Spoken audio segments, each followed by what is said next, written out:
Today, I'm going to show you how you can zoom into different parts of the photo rather than just the center, and explain the anchor point tool. So whenever you have a clip on the timeline, you'll always see these basic parameters in the effects control panel, such as the position, scale, rotation, and one of those is the anchor point. So you might be familiar with this.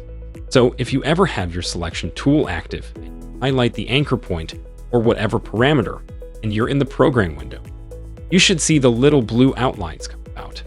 And you see that traditionally, the anchor point is right in the center. So that means if I were to increase the scale, we're zooming right into that center anchor point.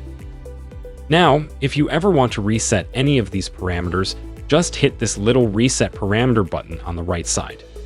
But what happens if we want to zoom into the corner or somewhere else with the center? So the anchor point does give you the X and Y parameters, just like the position.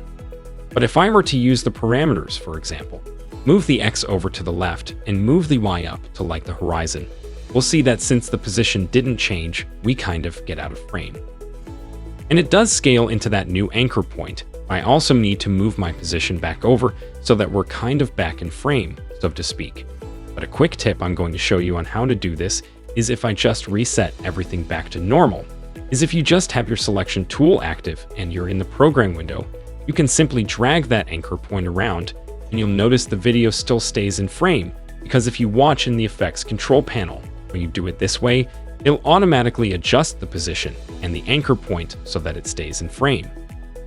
So now if I move the anchor point somewhere else and I zoom in, for example, we have this new anchor point. This can also be useful for rotation. If I put the anchor point in this corner and I rotate where you see we're rotating along that anchor point, rather than the center as it traditionally is like this. So this can be useful for different effects or transitions, and just in general, or when you want to zoom into one part of the image, that's probably the most standard case. As a quick side note, there are other effects in the effects panel, such as the magnify effect in the distort panel, which also allow you different options for kind of zooming into stuff or magnifying. So the magnify has like the circle option, which I can increase the size and scale of, and I can also sort of drag this around like so, and scale into different parts.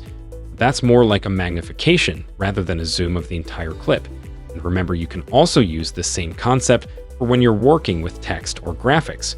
So if I happen to have a shape box, that shape will also have its own properties and its own anchor point. So I can move the anchor point of the shape in different positions and scale, and rotate the shape in different ways. So this can come in really handy. It is very basic. You're probably familiar with it somewhat, but hopefully this gave you some tips on how to use it with the selection tool and more intuitively. So if you enjoyed this video, check out my channel for more. Subscribe to stay tuned for all my new videos.